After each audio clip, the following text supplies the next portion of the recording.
네, 안녕하십니까. 이렇게 큰 인사 소리. 좋아. 인사를 크게 해달라고 했잖아.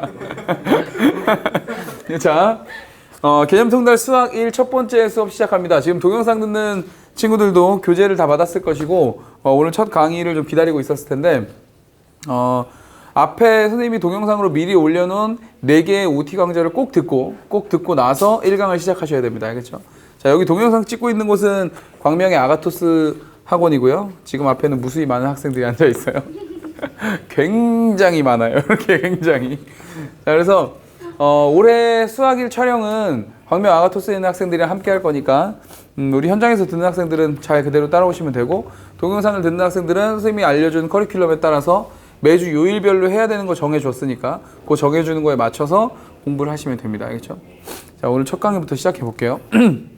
자, 지금 동영상을 듣는 학생들은 혹은 여기 현장에서 수업을 듣는 학생들은 처음 선생님이랑 같이 이제 개념통달 수업을 나가는 거라서 뭐 여러 가지 생각이 있겠지만, 선생님 개인적으로 오늘 좀 안 좋은 일이 있어서 막 이렇게 웃으면서 수업을 할 수 있을지 모르겠어요. 최대한 재밌게 수업을 해볼게요. 선생님 수업 원래 재밌는데 재밌게 수업을 하면 좀 미안해가지고 오늘은 좀 그런데, 어쨌든 최대한 열심히 해볼 테니까.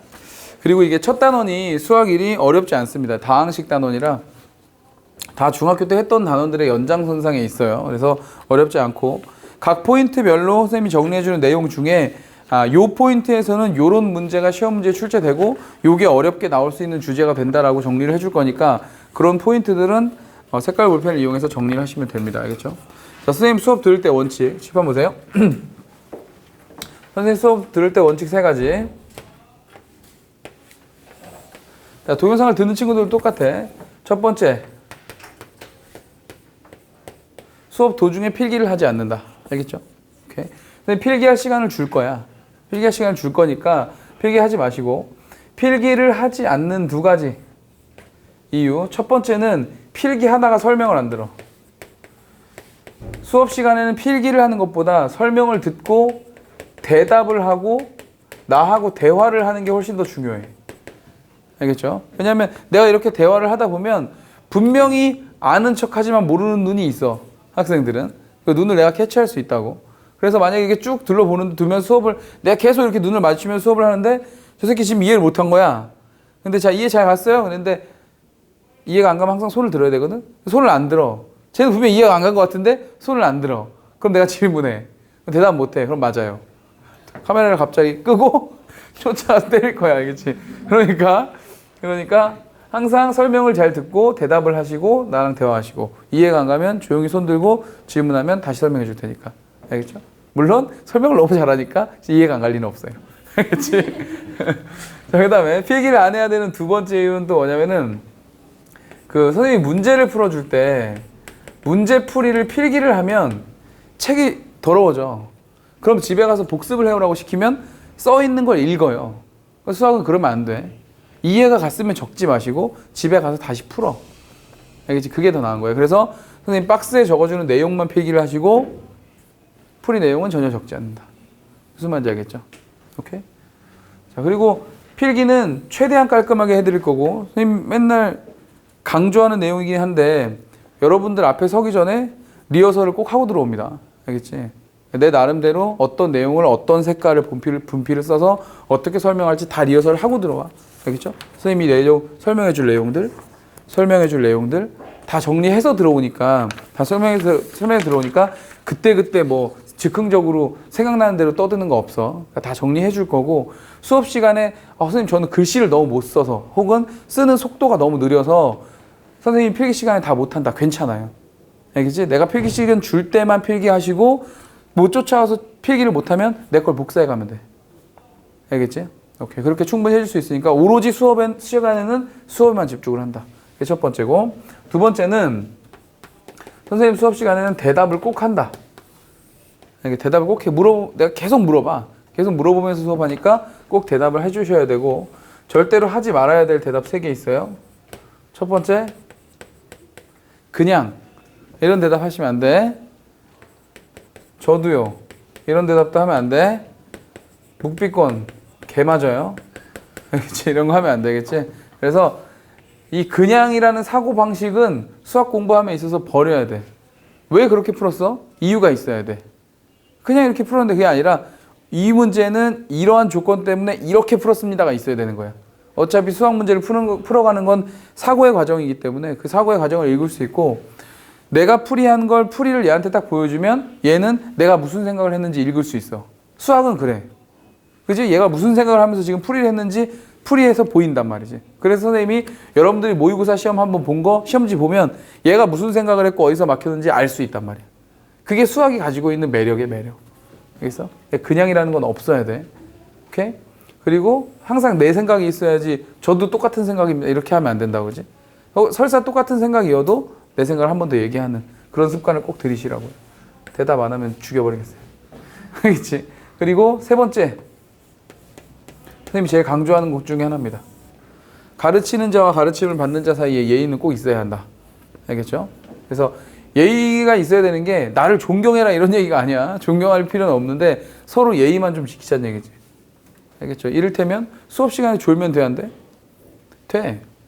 수업 시간에 조는 거는 너희들 잘못이 아니야. 내 잘못이지. 내가 수업을 못해서 조는 거니까. 졸면 깨워줄 거야. 자는 건 안 돼. 자는 건 예의가 없는 거야. 그렇지? 뭐 이렇게 열심히 하려고 하는데 이건 어쩔 수 없는 거지. 내 몸의 컨디션이 안 좋다거나 전날 잠을 못 잤다거나 그럴 수 있으니까. 그럼 내가 최대한 잠을 깨워주기 위해서 목소리를 더 크게 한다든지 액션을 과하게 한다든지 수단과 방법을 안 가리고 깨워줘야 되는 게 내 역할인 거지. 근데 이건 안 되지. 이건 자는 거잖아. 아니면 턱을 괴고 있는 거 이렇게 아예 자겠다는 거 이런 건 안 된다고. 그럼 예의가 없는 거야. 수업 시간에 배가 고프면 뭘 먹어도 돼요. 알겠지? 오케이? 배가 너무 고파. 그러면 뭐 빵을 사오든 우유를 사오든 과자를 사오든 먹으면서 해. 옆에다 놓고. 괜찮아. 그런 건 상관없어. 짜장면 안 돼. 그게 예의가 없는 거야. 이게 예의가 없는 거야. 예의가 있는 거하고 없는 거의 경계는 아주 명확해. 아무리 배가 고파도 컵라면에 물 부어 온다든지 옆에다 놓고 막. 이건 예의가 없는 거란 얘기지. 알겠어? 그런 예의만 좀 지켜주면 되는 거야. 오케이? 내가 해야 되는 예의는 얘기했다시피 수업 준비가 안 된 상태에서 절대로 수업 들어오지 않는다. 이게 내 예의. 알겠죠? 내 컨디션이 어떻든 내 지금 상황이 어떻든. 그리고 더러운 칠판에 글씨 쓰지 않는다. 항상 깨끗하게 지워줄 거고 깨끗하게 글씨 써줄 거고 여러분들이 보기 좋게. 알겠어? 그게 내가 지켜야 되는 예의고 휴강하지 않고 결석 안 하고 시간 늦추지 않고 진도 안 밀리고 이게 내가 너희들한테 해야 되는 예의인 거지. 알겠죠? 그래서 지금 여러분들한테 나눠준 프린트가 1주차 1단원 한 주에 한 단원은 무조건 끝나. 진도는. 알겠지? 대충 진도 나가고 보충하고 이런 건 없다 그랬어. 알겠죠? 딱 한 단원이 끝나야 선생님이 그 한 단원에 맞는 숙제를 또 줄 거기 때문에. 알겠지? 동영상 듣는 친구들도 마찬가지야. 동영상을 듣는다고 해서 진도가 밀리면 안 돼. 물론 관리, 지금 여러분들 현장에서 있는 오비스통 선생님들이 관리해 주시겠지만, 선생님 강의를 듣는 거를 밀리시면 안 돼요. 정해진 요일에 정확하게 듣고 숙제를 하셔야 됩니다. 알겠죠? 오케이. 자, 그렇게 해야지 도움이 되는 거니까. 자, 우리 OT 때 얘기했다시피, 우리는 장작, 정상적인 커리큘럼으로 돌아가면 일주일에 250문제를 푼다고 했어요. 일주일에 250문제를 푸는 게 오비스통의 목표야. 오케이? 1년에 10,000문제. 알겠지? 그 10,000문제를 풀어내려면 정확한 진도가 지켜져야만 250문제가 나갈 수 있거든. 알겠지? 그래서 약속을 지키겠다. 그런 예의를 지켜만 나간다면 뭐 여러분들 성적 올리는 거는 아주 어려운 일이 아니에요. 선생님한테는. 알겠죠? 자, 열심히 한번 해보시죠. 오케이? 수업을 시작해 보도록 하겠습니다. 자, 개념통달 수어 첫 번째 단원 다항식 나갈게요. 첫 번째 포인트부터 갑니다.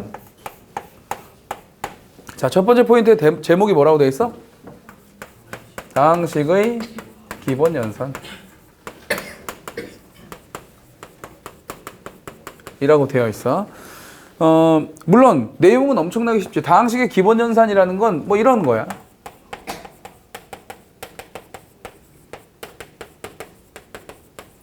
다항식끼리 사칙 연산, 더하고 빼고 곱하기 나누고를 하고, 그리고 거기에 교환 법칙이나 결합 법칙이나 분배 법칙을 사용해서 그냥 연산을 하면 되는 거예요. 연산은 어떻게 한다? 당연히 다항식이니까 동류항끼리 연산을 해주면 되겠지, 그치? A는 A끼리, B는 B끼리, C는 C끼리. 중학교 때도 다 배우는 거죠? 맞아. 다 배우는 내용이라서 공부를 안 하는 게 아니라 다 배우는 내용 중에도 시험 문제에 한 문제는 출제될 거니까 그 한 문제 출제되는 걸 예측해 보면서 공부를 하겠다는 얘기야. 알겠죠? 자, 첫 번째 포인트 다항식 기본 연산 내용은 이 정도밖에 없고 거기 문제에 1번, 2번, 3번 세 문제 있다고, 그지? 그죠? 세 문제를 한번 풀어보면서 어떤 식의 구조가 문제에 출제되는지 한번 보자고요. 1번. 두 다항식 A는 뭐라고 돼 있다 지금? A는 불러 3AB 마이너스 A 마이너스 2B 플러스 3 이렇게 돼 있고요. 다음 B는 2A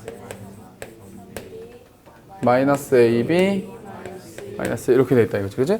자, 그랬을 때 문제에서 나한테 원하는 게 3A 마이너스 4배의 A 마이너스 B의 값을 구하여라 이렇게 돼 있죠, 그죠? 맞니? 네. 그러면 두 가지가 있겠지? A하고 B를 다 아니까 A 자리에 A를 넣고 B 자리에 B를 집어넣어서 연산하면 되겠지만 사실 그렇게 연산하면 식이 길어지니까 뭐부터 하는 게 좋아? 이런 거 나오면 식을 먼저 정리하는 거지, 내가 원하는 식을, 그지? 식 정리 후 대입 이런 방법을 써야 되겠죠. 맞지? 그래서 식을 먼저 정리해주면 3A 마이너스 4A니까 얼마? 마이너스 A가 되고요. 그리고 마이너스 4B니까 얼마야? 플러스 4B 이렇게 되겠네, 그지? 괜찮습니까? 괜찮니? 그래서 자리에 집어넣으면 돼요. 이제 마이너스 A 집어넣으면 얼마? 마이너스 3AB 되고요. 그 다음 플러스 A 플러스 2B 마이너스 3이 될 거고, 그 다음에 플러스 4B 여기다 4배를 할 거니까 얼마? 8A가 되고 마이너스 12B가 되고, 그 다음에 마이너스 4AB가 되고 마이너스 4 이렇게 되나요? 맞니? 네. 이 두 개를 어떻게 하자? 이 두 개를 어떻게 하자? 더하자. 이렇게 되면 되겠지.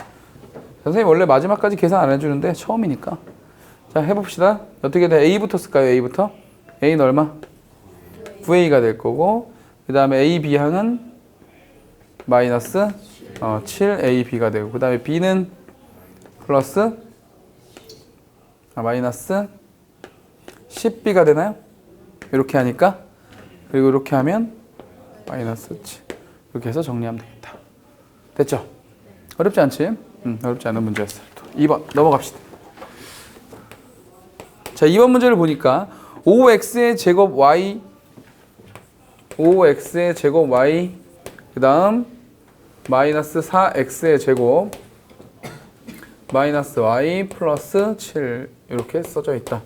자, 혹시 하나 해서 얘기하는데 동영상 듣는 친구들 지금 선생님 수업 듣는 동안 핸드폰 끄세요. 무음으로 해서 아니면 서랍에 넣던지. 지금 현장에 있는 학생들 핸드폰 다 선생님한테 제출한 채로 수업을 듣고 있기 때문에 핸드폰 가지고 있으면 공부에 도움 전혀 안 돼. 자, 이거에 대해서 설명을 해보라고 했거든. 근데 그 보기를 봐봐. 보기를 보니까 x에 대한 내림차순, 뭐 내림차순에 대한 이야기가 있다, 그지? 맞아요? 자, 나온 김에 한번 정리하고 갑니다. 내림차순이 뭐야? 내림차순. 응? 내림차순이 뭐야? 네, 똑똑해요. 자, 내림차순은 뭐냐면 내림차순 뭐야? 한 문자에 대하여 한 문자, 뭐 여기서 x가 됐든 y가 됐든 차수가 높은 것부터 낮은 쪽으로 정리하는 거. 이걸 내림차순이라고 한다. 뭐라고요? 한 문자에 대하여 차수가 높은 것부터 낮은 쪽으로 정리하는 거. 자, 누구를 선택하든 마찬가지인데 거기 지금 1번과 2번은 x에 대하여 되어 있잖아, 그지? 그럼 x에 대하여 먼저 해보자. x에 대하여 내림차순을 먼저 정리하면 x 제곱차가 제일 높은 항이죠. 맞지? 맞니? 그리고 x 1차 항에 대한 건 없네. 그럼 x 제곱부터 정리하자. x 제곱으로 묶어주면 앞에 개수가 누가 되는 거야? x 제곱으로 묶어주면 5y 마이너스 4 이렇게 되는 거지. 그죠? 맞아요. 그리고 x가 없네. 1차는 없고 그럼 나머지는 다 뭐란 얘기지? 마이너스 y 플러스 7 얘가 상수항이란 얘기지. 맞죠? 다시요. 잘 봐. x에 대하여 내림차순으로 정리를 했더니 x에 대해서 차수가 높은 항부터 상수항 쪽으로 정리를 한 거야. 그러니까 여기 있는 5y-4는 x제곱의 뭐가 되는 거고 개수의 역할을 하는 거고 x의 개수는 없는 거고 0인 거고 얘가 뭐인 거다? 얘가 상수항의 역할을 하는 거지. 이해가? 자, 그럼 기억 1번 볼까? x에 대한 내림 차순으로 정리하면 차수는 2차이다. 맞네요. 2차식. 그치? 두 번째, x에 대하여 내림 차순을 정리하면 상수항은 7이다. 7이야? 아니죠. 뭐지? 마이너스 y 플러스 7이지. 근데 y가 문자다 보니까 상수를 그냥 7로 하는 실수를 하기 쉽다 이거야. 무슨 말인지 알겠어요? 자, 그러면 자, 여러분들이 한번 이제 불러보자. y에 대한 내림 차순을 한번 정리해보자. y에 대한 내림 차순 정리하면 지금 y는 2차항이 있어 없어? 없네요. 그럼 최고차가 1차가 되겠네? 묶어봐. 1차만. 불러. 5 x의 제곱 마이너스 1에 y가 되고 그 다음 상수항이 마이너스 4x의 제곱 플러스 7 이렇게 되는 거지. 자, 이렇게 되면 얘가 뭐의 개수가 되고 y 1차항의 개수가 되고 이 전체가 상수항이 되는 이런 역할을 갖는다 이거죠. 이해가죠? 자, 그러면 3번 y에 대한 내리차순을 정리하면 차수는 1이다. 맞아요. 1차. 4번 최고차항의 개수는 5x의 제곱 마이너스 1이다. 맞지? 얘가 최고차니까. 마지막 상수항은 마이너스 4x 제곱 플러스 7이다. 맞네요. 됐습니까? 이렇게 해서 정답 몇 번? 2번이 되는 거다. 라고 해서 이번 문제는 내림차순에 대한 이야기를 좀 정리를 해봤는데, 자, 시험 문제는 내림차순만 있는 게 아니라 오름차순도 있습니다. 오름차순도 있어. 오름차순은 당연히 뭐겠어? 반대겠지? 한 문자에 대해서 차수가 낮은 거부터, 즉 존재한다면 상수항부터 정리해 나가는 거. 그거를 오름차순이라고 하는데 얘가 저 뒤에 가면 복잡한 인수분해를 할 때 쓰입니다. 알겠죠? 복잡한 인수분해를 할 때 쓰이기 때문에 뭔지는 좀 알아두시는 게 좋아. 이해가? 이해가요? 네. 자, 박스에다가 왼쪽에 박스에다가 요 내용 정리하시고 그리고 1번에 요 내용 쓰시고 2번에 요 내용 쓰시고 3번 문제를 풀어보세요. 자, 동영상 든 친구들 마찬가지야. 필기하고 3번 문제 풀어보세요. 시작.